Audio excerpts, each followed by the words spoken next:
आज या गेट टुगेदरच्या निमित्ताने उपस्थित असलेले आणि मी इथं मुख्याध्यापक होतो त्यावेळेस मला सर्व जे काही शिक्षक आहेत त्यांचे सर्व जे सहकार्य भेटलं, माझ्याबरोबर खांद्याला खांदा लावून त्यांनी काम केलं, हे माझे सर्व सहकारी आणि उपस्थित 2010ची ही बॅच. विद्यार्थी मित्रांनो, आता हा जो मेळावा आहे हा फार सुंदर कुणी कल्पना सुचवली आणि ज्यांनी ह्याच्यासाठी खूप परिश्रम घेतलं, मी त्याला सर्वप्रथम धन्यवाद देतो. आणि तुमचा हा कार्यक्रम फार मोठ्या प्रमाणात यशस्वी झाला आहे असं या ठिकाणी दिसून येत आहे. हे पहा, मी एक थोडासा तुमचा वेळ घेईल. मला हे बोसच माहीत नव्हतं कुठे ती. मला स्वानंद शिक्षण संस्थेमध्ये नोकरी लागली 1993ला आणि सरांनी सांगितलं इथले माळवे सर आहेत, हे PSI झाले मुंबईला आणि तुम्हाला मुख्याध्यापक म्हणून तिथं जावं लागेल. म्हणलं हे कुठं आहे बाबा बोस, कुठं असं? म्हणले तुम्हाला तालुक्यातले गाव माहीत नाहीत का? बरं, त्यावेळेस ST सोडून काहीच नव्हतं आणि माझ्याकडं होती एक जुनी सायकल. ह्या जुन्या सायकलवर मी शोधित पीरफाट्यावरून इकडं आल्यावर इथं बोस सापडलं आणि सर्वप्रथम आपल्या RR सरांचे वडील कैलासवासी रंगनाथ अण्णा खराडे हे सरपंच होते. त्यांनी आम्हाला जो काही या ठिकाणी एक प्रकारचा आधार दिला आणि शेलार गुरुजी होते. काही करा म्हणायचे पोरांनो, तुम्ही चांगलं काम करता आणि त्या ठिकाणापासून मी कामाला सुरुवात केली. तर सुरुवातीपासून माझ्या जीवनामध्ये एकच काम आहे की माझं काम प्रामाणिक, मला डुप्लिकेट काम जमणार नाही. मग मला किती त्रास झाला, तुमच्या वर्गाला शिक्षा करूच तर शिक्षकाला त्रास थोडा होतो का? शिक्षकाला सुद्धा एका विद्यार्थी एवढी शिक्षा होती. सगळ्याला शिक्षा करायची म्हणलं ना, शिक्षकाला सुद्धा एका विद्यार्थ्याच्या वाट्याला येते तेवढी शिक्षा नक्की होती बघा. फक्त प्रामाणिक काम याच्या जोरावर या ठिकाणी आजपर्यंतचा प्रवास आहे आणि आपणच्या मार्गदर्शनाने, आपणच्या सान्निध्यामध्ये राहिल्याने मी या ठिकाणी गावाने मला जी एक मित्रत्वाचं जे मैत्रीचं नातं जोडलं आणि माझी या बोसा या गावाशी बरोबर एक सुंदर असं एक नाळ जोडली गेली आणि त्याच्यामुळं मी या गावावर अत्यंत प्रेम करतो की या गावाने मला सुरुवातीपासून, मी शिक्षक कशाच होतो, BEd होऊन आलेला काय शिक्षक असतो काय कळत असते त्यावेळेस, पण फक्त प्रामाणिकपणे कामाच्या जोरावर मी इथपर्यंत येऊ शकलो. कामातला प्रामाणिकपणा मला खूप काही आयुष्यामध्ये देऊन गेला. सुरुवातीचे विद्यार्थी होते तर सुरुवातीचा काळ हा फार अनपढ काळ होता. माझ्यापेक्षा मोठाले विद्यार्थी होते. तपकीर सरांचा मुलगा चांदबाई शेख, मला त्यांना शिक्षा करायला भीती वाटायची. पण माझा विषय असा होता की शिक्षा केल्याशिवाय मार्गच नाही, गणित कुणालाच आहे ना. आणि काही थोडेसे विद्यार्थी असायचे, मला गणित आलं ना, मला तो माझ्या प्राणाहून प्रिय वाटायचा. हे विद्यार्थी गाड्या म्हणायचं बास गाड्या, त्याला थोडंसं गणित यायचं आणि समजलं की मला लय आनंद व्हायचा. तर हे विद्यार्थी, त्याच्यानंतर मी इथं मुख्याध्यापक म्हणून आलो तेव्हा ह्या विद्यार्थ्यांचे मुलं माझ्या हाताखाली आले आणि अशा प्रकारे हे काम करत असताना खडके सर सुरुवातीपासून माझ्याबरोबर इथं होतेच. आम्ही नाईटच्या ज्या काही स्टडी सर्कल होते ते सुद्धा घ्यायचे आणि आम्ही जेवण केलं की आम्हाला काही काम नाही, विद्यार्थ्यांच्या बरोबर लगेच यायचा विद्यार्थी. आम्ही जेवलो की काहीतरी आपलं जसं असेल तसं शिळ्या पक्या भाकरी खायचो, असले ताज्या तर ताज्या खायचो, नसले तर शिळ्या खायचो. आलोच मुलांकडं, मुलं तोपर्यंत लगेच जेवून आलेले असायचे. एक संदीप पाटील त्याचं उदाहरण सांगतो. आम्ही जेवून आलो आणि त्यांची काहीतरी बडबड चालली होती. त्याला माहिती की बडबड झाल्यावर आणि अभ्यास नाही केल्यावर धपाटा हे पडणारच.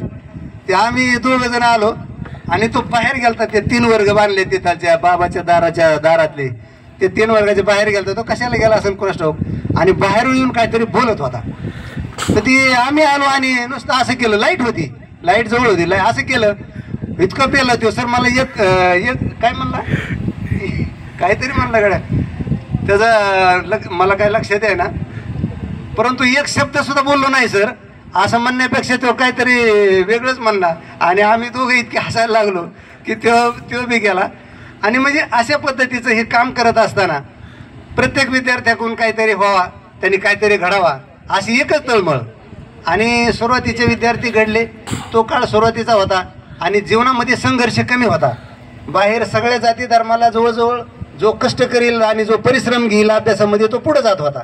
त्याच्यामध्ये काही बरेचसे ग्रामसेवक झाले, काही PSI झाले, काही पोलीस झाले, परंतु जसजसा अलीकडचा काळ आला आणि अलीकडचा काळ येईल तसा विद्यार्थ्यांनी परिश्रम तेच घेतलं, परंतु समाजामध्ये नोकरी लागताना फार संघर्षाचा काळ आला आणि त्याच्यामध्ये तुम्ही त्या ठिकाणी नोकरी जरी नाही लागली तरी मी प्रत्येकाच्या यशोगाथा ऐकल्या बघा. तुम्ही जे सांगितलं तुम्ही काय काय करता ते तुमच्या यशोगाथाच आहेत.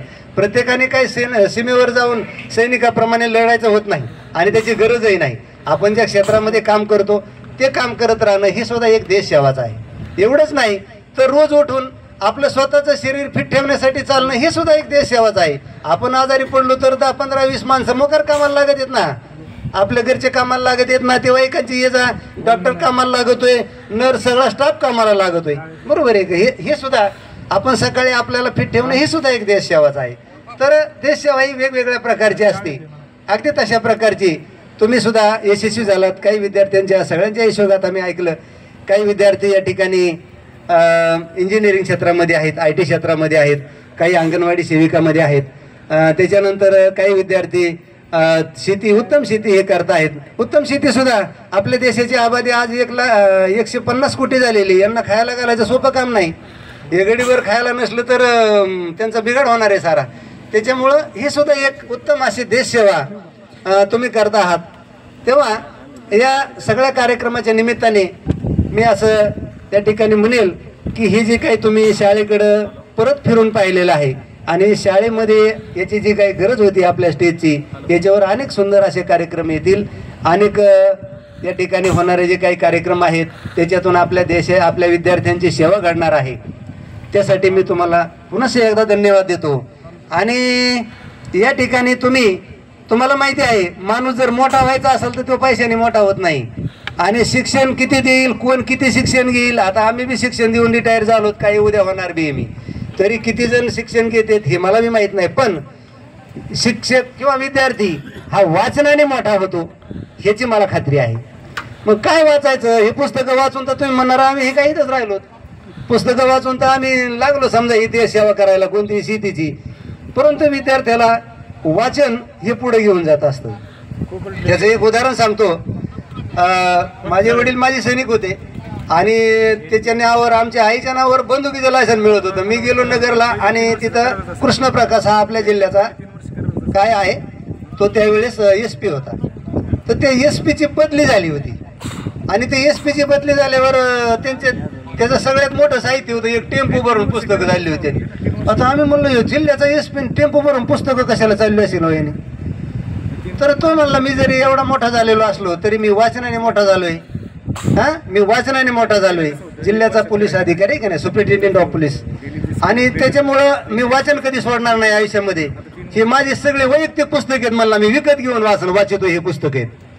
तर अशा प्रकारे वाचनाने मोठा होत असेल व्यक्ती, तर तुम्हाला मी असं एक आव्हान करेल की इथून पुढच्या काळामध्ये तुम्हाला जेव्हा काही कोणाला द्यावं वाटेल तेव्हा मुलांच्या वाचनाची पुस्तकं विश्वविद्यालयाला द्या. मुलांच्या वाचनाची, मोठ्या माणसाच्या वाचनाची नका देऊ. ते वाचत नाहीत आणि त्या मुलांना कळत नाही. 10वी पर्यंतच्या मुलांना आमचे मराठीच नीट कळत, मराठीतल्या कविता धडेच नीट कळत नाहीत. मोठ्या माणसाची पुस्तकं दिली तर ते काय वाचत आणि काय कळन त्यांना. मुलांच्या वाचनाची स्वतंत्र पुस्तकं मिळतात. कोणाला ज्याला वाटन त्यांनी 4-4, 5-5 पुस्तकं द्या. आमच्याकडे सिस्टीम असते.